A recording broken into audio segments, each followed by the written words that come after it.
pessoal, vamos para a aula de biologia sobre nutrientes, a aula 2, tá? Continuando a aula passada. O primeiro nutriente que a gente vai ver hoje são os carboidratos. Os carboidratos, eles são muito conhecidos lá da galera que faz regime, dieta, academia e tal. Por quê?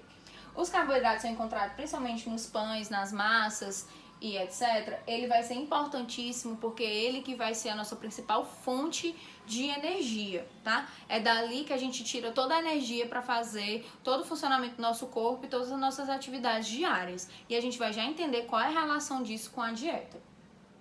Além de ter essa função, ele vai ter outras funções estruturais também e vão ser compostos da estrutura dos ácidos nucleicos. Já os lipídios, eles são mais conhecidos como gorduras. Os lipídios, eles vão ser importantes para 3 funções básicas do nosso corpo. Primeiro, reserva de energia. Enquanto o carboidrato ele é fonte de energia, os lipídios são as reservas. Qual é a relação de uma coisa com a outra? Quando a gente come excesso de carboidrato, esse carboidrato ele vai ser parte gasto na nossa atividade, no nosso funcionamento, e o restante dele vai ser acumulado no nosso corpo e se transformar em gordura. Essa gordura vai ficar lá no nosso corpo estocado como forma de reserva. Caso a fonte de carboidrato esteja mínima, o corpo vai começar a gastar a fonte de gordura do nosso corpo. Então daí as pessoas que fazem dieta comerem pouca fonte de carboidrato, porque se eu tenho pouco carboidrato, eu começo a utilizar a reserva, ou seja, eu começo a queimar a gordura. Outra função também importantíssima das gorduras é o isolante térmico e o isolante mecânico. Ele vai funcionar tanto na proteção contra o frio, quanto também contra impactos, tá? E também vão ser importantíssimos na composição dos hormônios. Ao contrário do que a gente pensa, gordura não necessariamente vai ser só ruim. Nós vamos falar aí do colesterol. O colesterol ele é importantíssimo, um tipo importantíssimo de lipídio, tá? E é essencial para o funcionamento do nosso corpo. Nós vamos ver 2 tipos de lipídios, o HDL e o LDL, que é o colesterol bom, que a gente chama, e o colesterol ruim. Por que a gente fala sobre isso? O colesterol bom, que ele vai ser encontrado principalmente nas nozes, nos azeites e tal, ele vai ser importante porque ele vai limpar os vasos sanguíneos. Como assim limpar os vasos sanguíneos? O LDL, que é o ruim, que ele vai estar naqueles alimentos que a gente mais gosta, nas gorduras em si, ele vai se acumular nos nossos vasos sanguíneos, literalmente entupindo esse vaso, fazendo com que o sangue tenha uma dificuldade maior de passar, aumentando a pressão nesses vasos sanguíneos.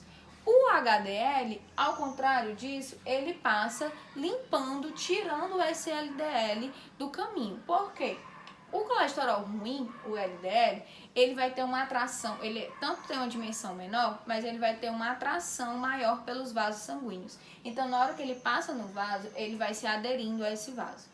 O HDL, em contrapartida, apesar de ter uma densidade maior, ele não tem afinidade pelo vaso, e sim pelo LDL. Então, quando ele passa varrendo esse LDL, fazendo essa limpeza dos vasos sanguíneos. Aqui a gente tem a pirâmide alimentar. O que a pirâmide alimentar tem a ver com todos esses nutrientes? O nome é pirâmide justamente devido ao formato dela, isso caso ela seja a ideal. Talvez quando a gente for fazer a nossa, ela fique invertida, vai depender da nossa alimentação, tá? O que é que essa pirâmide quer dizer? De acordo com o tamanho de onde o local está, aquele alimento está, ele deve ser consumido em uma quantidade maior ou menor. Na base dessa pirâmide alimentar, ou seja, o que nós mais devemos nos alimentar, na verdade, não tem alimento, e sim atividades físicas e também água, tá? Que é o que a gente tem que fazer em maior quantidade.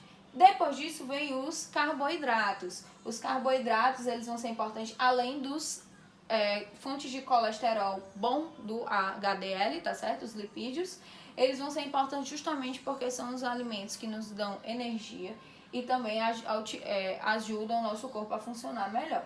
Depois disso, vem dividido as frutas e as verduras, que são as principais fontes de sais minerais e vitaminas. E depois vem as proteínas, no caso de carne branca, tá certo? E as leguminosas, que também vão ser importantes nas vitaminas e sais minerais. Após isso, vem os leites e derivados, tá? Os laticínios, que vão ser fonte de vários tipos de proteínas muito boas, mas em contrapartida também tem uma grande fonte de gordura.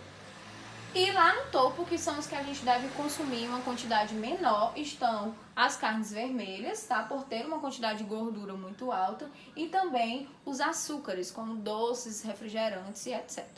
Então, o ideal é que a gente siga esse tipo de parâmetro alimentar para que o nosso corpo funcione bem. Espero que vocês tenham entendido e até a próxima aula. Obrigada!